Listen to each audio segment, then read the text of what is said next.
You have made a series of predictions and they correspond to a variety of different dates. And I have those dates in front of me here.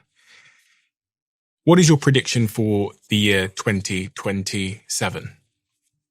We're probably looking at AGI as predicted by prediction markets and tops of the labs. So we'd have artificial general intelligence by 2027.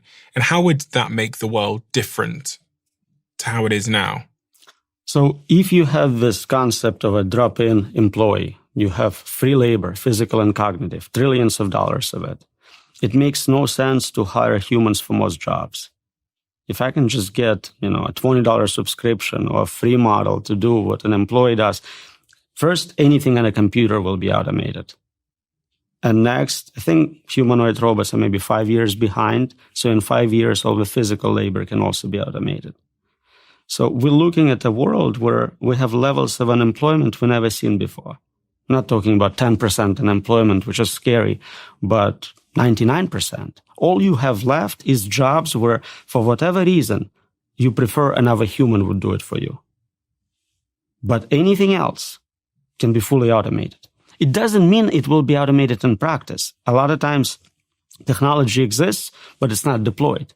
Video phones were invented in the 70s. Nobody had them until iPhones came around. So we may have a lot more time with jobs and with world which looks like this. Mm-hmm. But capability to replace most humans and most occupations will come very quickly. Okay, so let's try and drill down into that and stress test it. So a podcaster like me, would you need a podcaster like me? So let's look at what you do. You prepare, you ask questions, you ask follow-up questions, and you look good on camera. Thank you so much. Let's see what we can do. Large language model today can easily read everything I wrote and have very solid understanding. Better. I assume you haven't read every single one of my books. No. Yeah. That thing would do it. It can train on every podcast you ever did, so it knows exactly your style, the types of questions you ask. It can also find correspondence between what worked really well, like this type of question really increased views, this type of topic was very promising, so you can optimize, I think, better than you can because you don't have the data set. Of course, visual simulation is trivial at this point. So you can make a video within seconds of me sat here and... So we can generate videos of you interviewing anyone on any topic very efficiently, and you just have to get likeness, approval, whatever. Are there many jobs that you think would remain in a world of AGI? If you're saying AGI is potentially going to be here, whether it's deployed or not, by 2027, what kind... And then, okay, so let's take out of this any physical labor jobs for a second. Are there any jobs that you think a human would be able to do better in a world of AGI still? So that's the question I often ask people. In a world with AGI, and I think almost immediately we'll get superintelligence as a side effect. So the question really is, in a world of superintelligence, which is defined as better than all humans in all domains, what can you contribute? And so you know better than anyone what it's like to be you. You know what ice cream tastes to you. Can you get paid for that knowledge? Is someone interested in that? Maybe not a big market. There are jobs where you want a human. Maybe you're rich and you want a human accountant for whatever historic reasons. Old people like traditional ways of doing things. Warren Buffett would not switch to AI. He would use his human accountant. But it's a tiny subset of a market. Today, we have products which are man-made in US as opposed to mass-produced in China. And some people pay more to have those. But it's a small subset. It's almost a fetish. There is no practical reason for it. And I think anything you can do on a computer could be automated using that technology. You must hear a lot of rebuttals to when you say it, because people experience a huge amount of mental discomfort when they hear that their job, their career, the thing they got a degree in, the thing they invested $100,000 into is going to be taken away from them. So their natural reaction, for some people, is that cognitive dissonance that, no, you're wrong. AI can't be creative. It's not this, it's not that. It'll never be interested in my job. I'll be fine because. You hear these arguments all the time, right? It's really funny. I ask people in different occupations. I'll ask my Uber driver, are you worried about self-driving cars? And they go, no. No one can do what I do. I know the streets of New York. I can navigate like no AI. I'm safe. And it's true for any job. Professors are saying this to me. Oh, nobody can lecture like I do. Like, this is so special. But you understand it's ridiculous. We already have self-driving cars replacing drivers. That is not even a question if it's possible. It's like, how soon before you're fired? Yeah, I mean, I've just been in LA yesterday, and my car drives itself. So I get in the car, I put in where I want to go, and then I don't touch the steering wheel or the brake pedals, and it takes me from A to B, even if it's an hour-long drive without any intervention at all. I actually still park it, but other than that, I'm not driving the car at all. I mean, obviously in LA we also have Waymo now, which means you order it on your phone, and it shows up with no driver in it and takes you to where you want to go. Oh yeah. So it's quite clear to see how that is potentially a matter of time. For those people, because we do have some of those people listening to this conversation right now, that their occupation is driving, to offer them and I think driving is the biggest occupation in the world, if I'm correct. I'm pretty sure it is the biggest occupation in the world. Would be one of the top ones, yeah. What would you say to those people? What should they be doing with their lives? Should they be retraining in something, or what time frame? So that's the paradigm shift here. Before, we always said this job is going to be automated, retrained to do this other job. But if I'm telling you that all jobs will be automated, then there is no plan B. You cannot retrain. Look at computer science. 2 years ago, we told people, learn to code. You are an artist, you cannot make money, learn to code. Then we realized, AI kind of knows how to code and getting better. Become a prompt engineer. You can engineer prompts for AIs. It's going to be a great job. Get a 4-year degree in it. But then we're like, AI is way better at designing prompts for other AIs than any human. So that's gone. So I can't really tell you right now the hottest thing is design AI agents for practical applications. I guarantee you in a year or two, it's going to be gone just as well. So I don't think there is this occupation needs to learn to do this instead. I think it's more like we as a humanity, then we all lose our jobs. What do we do? What do we do financially? Who's paying for us? And what do we do in terms of meaning? What do I do with my extra 60, 80 hours a week? You've thought around this corner, haven't you? A little bit. What is around that corner, in your view? So the economic part seems easy. If you create a lot of free labor, you have a lot of free wealth, abundance, things which are right now not very affordable become dirt cheap, and so you can provide for everyone basic needs. Some people say you can provide beyond basic needs. You can provide very good existence for everyone. The hard problem is, what do you do with all that free time? For a lot of people, their jobs are what gives them meaning in their life, so they would be kind of lost. We see it with people who retire or do early retirement. And for so many people who hate their jobs, they'll be very happy not working. But now you have people who are chilling all day. What happens to society? How does that impact crime rate, pregnancy rate, all sorts of issues? Nobody thinks about. Governments don't have programs prepared to deal with 99% unemployment. What do you think that world looks like? Again, I think what are you going to be doing? Very important part to understand here is the unpredictability of it. We cannot predict what a smarter than us system will do. And the point when we get to that is often called singularity. By analogy with physical singularity, you cannot see beyond the event horizon.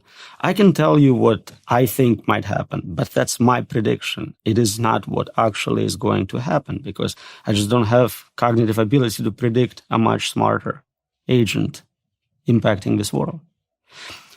Then you read science fiction. There is never a super intelligence in it actually doing anything because nobody can write believable science fiction at that level.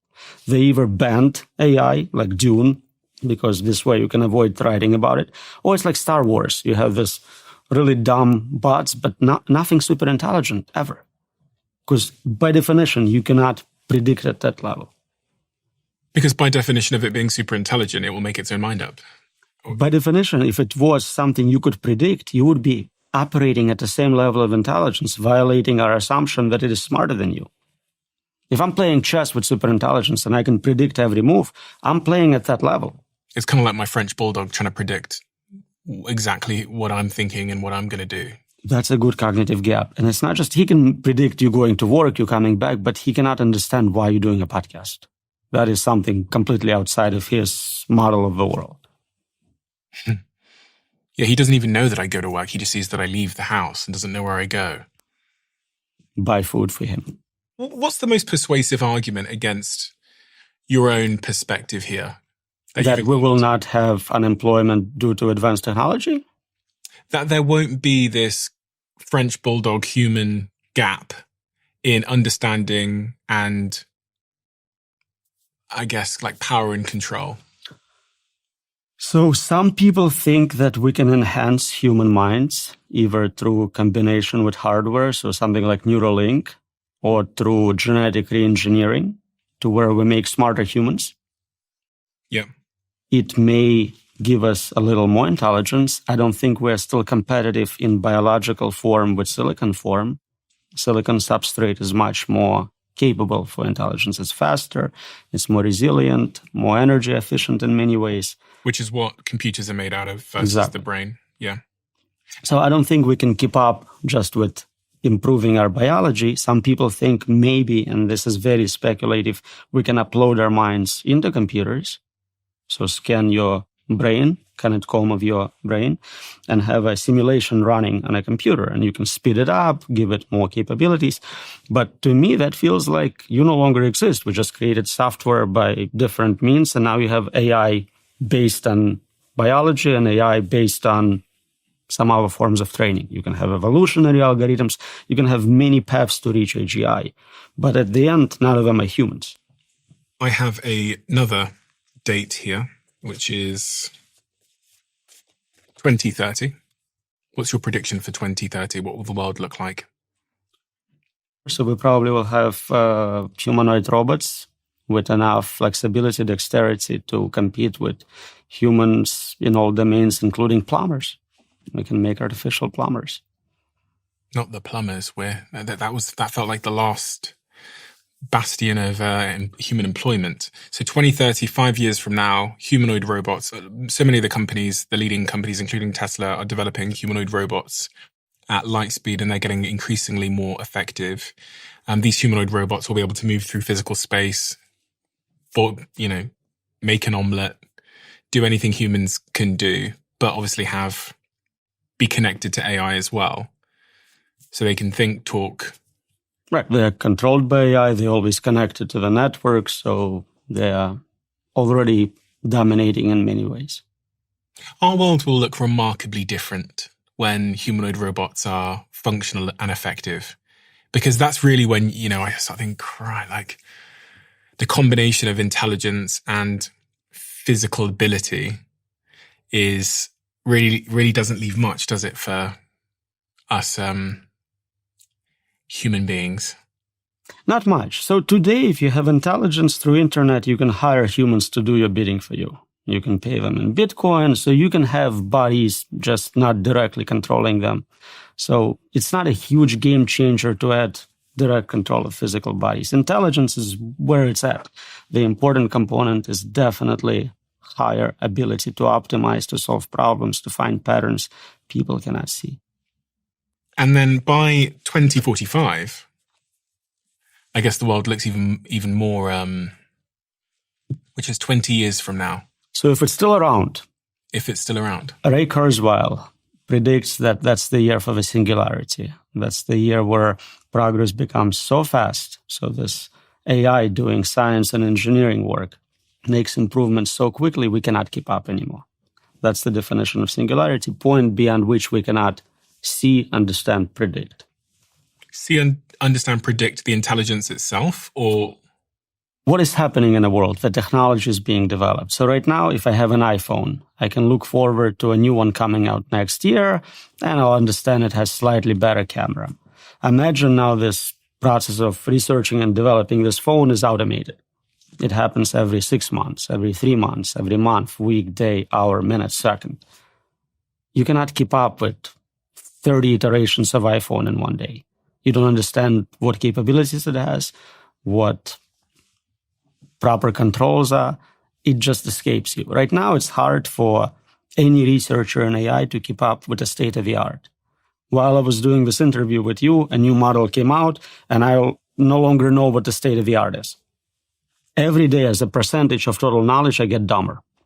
I may still know more because I keep reading, but as a percentage of overall knowledge, we're all getting dumber. And then you take it to extreme values, you have zero knowledge, zero understanding of the world around you.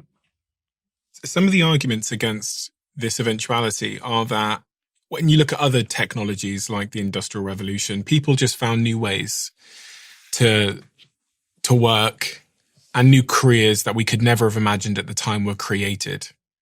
How do you respond to that in a world of superintelligence? It's a paradigm shift. We always had tools, new tools, which allowed some job to be done more efficiently. So instead of having 10 workers, you could have 2 workers, and 8 workers had to find a new job. And there was another job. Now you can supervise those workers or do something cool. If you're creating a meta invention, you're inventing intelligence, you're inventing a worker, an agent, then you can apply that agent to the new job. There is not a job which cannot be automated. That never happened before. All the inventions we previously had were kind of a tool for doing something. So we invented fire, huge game changer. But that's it. It stops with fire. We invent a wheel, same idea, huge implications, but wheel itself is not an inventor. Here we're inventing a replacement for human mind, a new inventor capable of doing new inventions. It's the last invention we ever have to make. At that point, it takes over. And the process of doing science, research, even ethics research, morals, all that is automated at that point. Do you sleep well at night? Really well.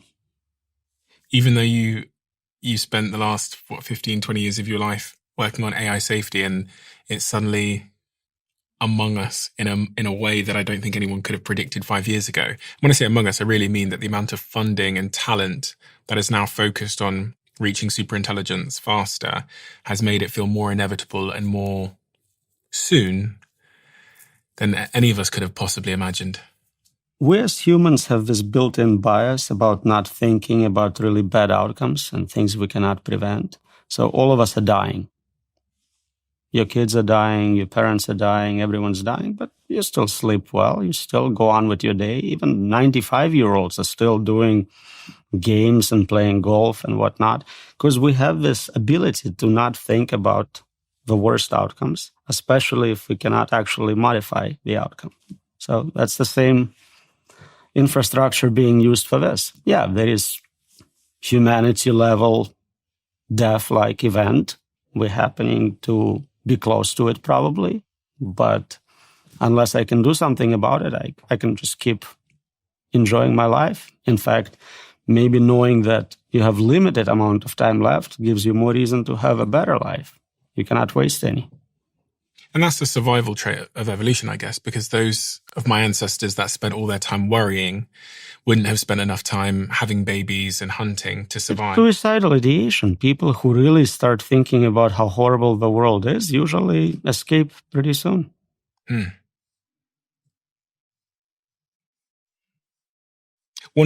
co-authored this paper analyzing the key arguments people make against the importance of AI safety. And one of the arguments in there is that there's other things that are of bigger importance right now. It might be world wars. It could be nuclear containment. It could be other things. There's other things that the governments and podcasters like me should be talking about that are more important. What's your rebuttal to that argument? So superintelligence is a meta solution. If we get superintelligence right, it will help us with climate change. It will help us with wars. It can solve all the other existential risks. If we don't get it right, it dominates. If climate change will take 100 years to boil us alive and superintelligence kills everyone in 5, I don't have to worry about climate change. So either way, either it solves it for me or it's not an issue. So you think it's the most important thing to be working on? without question, there is nothing more important than getting this right. And I know everyone says it. You take any class, but you take English professor's class, and he tells you this is the most important class you'll ever take. But you can see the meta-level differences with this one. Another argument in that paper is that we'll be in control and that the danger is not AI. This particular argument asserts that AI is just a tool. Humans are the real actors that present danger, and we can always maintain control by simply turning it off. Can't we just pull the plug out? I see that every time we have a conversation on the show about AI. Someone says, can't we just unplug it? Yeah, I get those comments on every podcast I make, and I always want to get in touch with a guy and say, this is brilliant. I never thought of it. We're going to write a paper together and get a Nobel Prize for it. This is let's do it. Because it's so silly. Can you turn off a virus? You have a computer virus, you don't like it. Turn it off. How about Bitcoin? Turn off Bitcoin network. Go ahead, I'll wait. This is silly. Those are distributed systems. You cannot turn them off. And on top of it, they're smarter than you. They made multiple backups. They predicted what you're going to do. They will turn you off before you can turn them off. The idea that we will be in control applies only to pre-superintelligence levels, basically what we have today. Today, humans with AI tools are dangerous. They can be hackers, malevolent actors, absolutely. But the moment superintelligence becomes smarter, dominates, they no longer the important part of that equation. It is the higher intelligence I'm concerned about, not the human who may add additional malevolent payload, but at the end still doesn't control it. If you love the Diary of a CEO brand and you watch this channel, please do me a huge favor. Become part of the 15% of the viewers on this channel that have hit the subscribe button. It helps us tremendously, and the bigger the channel gets, the bigger the guests.